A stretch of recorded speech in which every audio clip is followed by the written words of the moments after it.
The Lord be with you. A reading from the Holy Gospel according to Luke. Glory to you, O Lord. When the time arrived for Elizabeth to have her child, she gave birth to a son. Her neighbors and relatives heard that the Lord had shown his great mercy toward her, and they rejoiced with her. When they came on the 8th day to circumcise the child, they were going to call him Zechariah after his father. But his mother said in reply, "No, he will be called John." But they answered her, "There is no one among your relatives who has this name." So they made signs, asking his father what he wished him to be called. He asked for a tablet and wrote, "John is his name." And all were amazed. Immediately his mouth was opened, his tongue freed, and he spoke, blessing God. Then fear came upon all their neighbors, and all these matters were discussed throughout the hill country of Judea. All who heard these things took them to heart, saying, "What then will this child be?" For surely the hand of the Lord was with him. The Gospel of the Lord.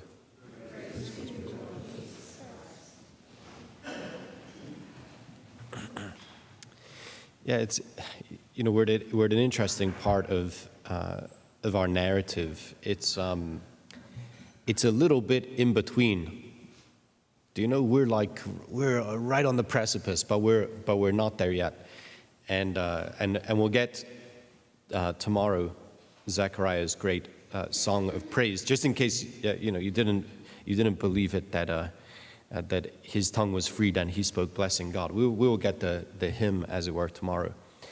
The challenge of living in the in-between times. Yeah, the challenge of living in the times of promise and fulfillment, but not all the way there. And this is our sense of Advent and the conclusion of Advent, and certainly the coming of Christmas. So yeah, the decor has changed a little bit, but it's not Christmas yet. Just want to, I'm like the guy in those, in those movies. I forget if it was Braveheart or, they kind of, for me, they're all the same in the end. Like the guy, holding the line until the horses are basically breathing in your face, so that you can pull up the thing at the last moment and say, there we go. This is like me. I'm holding the line. It's Advent. It's still Advent. The crush has been, coming all season. Just hold. Right. So we're nearly there. We're nearly at Christmas. We're nearly ready to. It's such a bad analogy.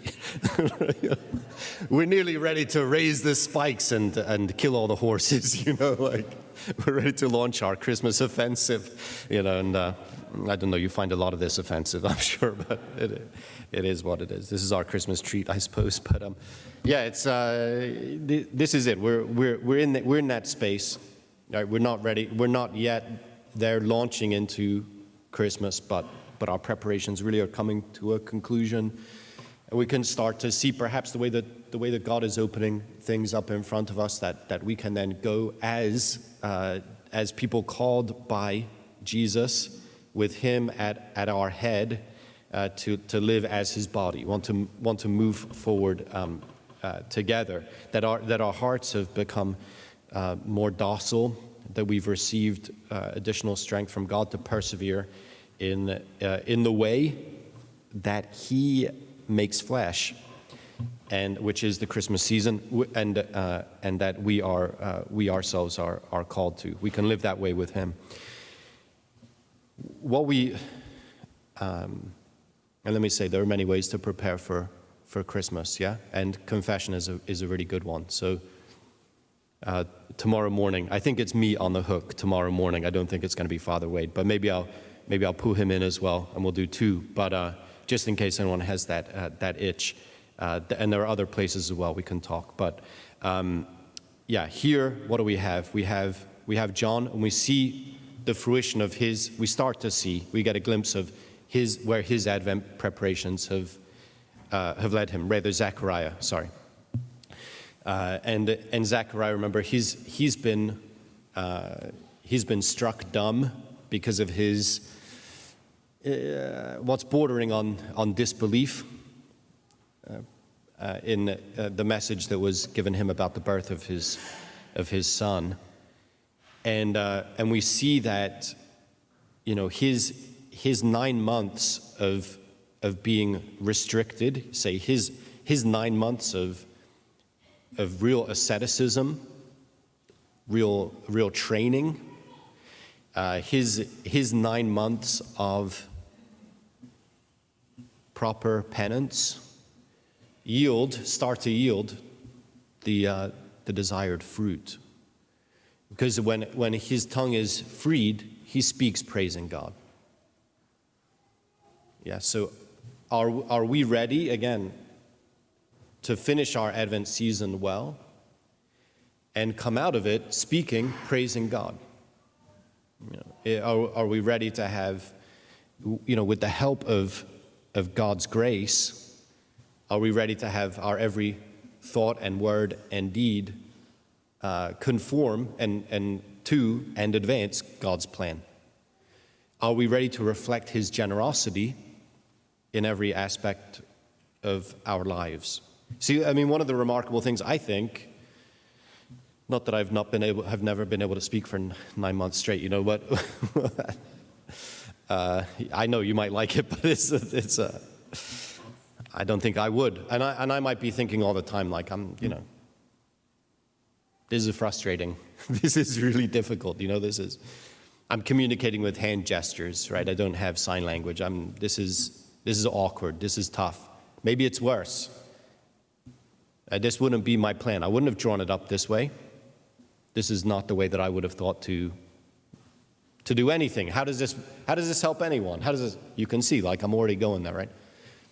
Resentments, like pushing into like resentments, and but somehow this is God's plan, and like Zechariah is struck with real human limitations, and then plus because of course he can't speak, and what he's reminded of is his interaction with the angel, and it seems to have turned into repentance and then real alignment with God, like repentance and humility, docility, surrender, entrusting myself to God, and seeing it all as part of God's plan, part of God's purposes. Right? So his whole experience, and it was incredibly difficult, his whole experience was kind of caught up in that reality. And the question for us is whether or not our whole experience, our experience of life, is likewise caught up in that reality. Now, things don't always go the way we want them to go, right? But are we there to say, okay, Lord, as you will, I will persevere here, right? I have to use this opportunity, the kind of the awareness that things are not going the way that I want them to go, but also the awareness that I think things are not going the way that God you would have them go. Whatever that awareness is, we then turn into prayer and acts of trust and faith as we persevere in God's way, right? What did Zechariah have control over during those 9 months? Not very much at all, except perhaps his heart. And that's where we see the advancing of God's plan and God's purposes taking flesh in Zechariah. Yeah, so what do we have control over in our lives now? Kind of our hearts, right? This is like, sometimes we have the experience that we don't. It's like, oh my gosh, what am I doing here, right? Why this and why not that, and all this kind of stuff. The kind of jumbled state of affairs of our life. But really we do, we have an opportunity as we become aware of things are not going the right way, things aren't as they should be with me, all that kind of stuff. We have the opportunity to say, okay, Lord, but me, yes to you, right? So however disordered things are, we still have the opportunity to say, yes, Lord, you. So even here, right, and we can see, Zechariah would have had many opportunities to turn this whole story in on himself. He didn't even come out of that slumber, so to speak. He didn't come out of this time of being mute, telling everybody how bad he was and how wrong he was to have questioned the angel and all. No, he his tongue is freed and he speaks praising God. So is that what's going on inside of us? And whether or not it is, it can be. And that's the call. That's the call of the Lord. Yeah, we are called to be people of justice, but that's because we're called to be people of righteousness, right? So we've been put to rights. We are put to rights so that we can put the world to rights. That's the way it works in Christianity. Yeah, so here we have that opportunity again to say, okay, Lord, yeah, put me to rights. You know, help me to order my loves. Help me to love you above all things. And then my neighbor is myself, and then whatever is downstream of that, right? But let me glorify you with everything I've got. Even if what I've got, you know, most of the time I feel pretty mute. And some of the time I can give voice to your glory. Yeah, but let me do it in the measure that you want me to do it. Yeah, and then this is like, and then I think we're ready, right? Then I think we're ready to usher in the reign of God's anointed King. We're ready to give praise, give hearts and lives of praise to our newborn King. We're ready to trust him and follow him no matter where he leads, because we know we've been trained in this space to persevere in the life of great love that he's called us to, even amidst our own confusion, half-hearted belief, and whatever else. He's ready to stir us into flame.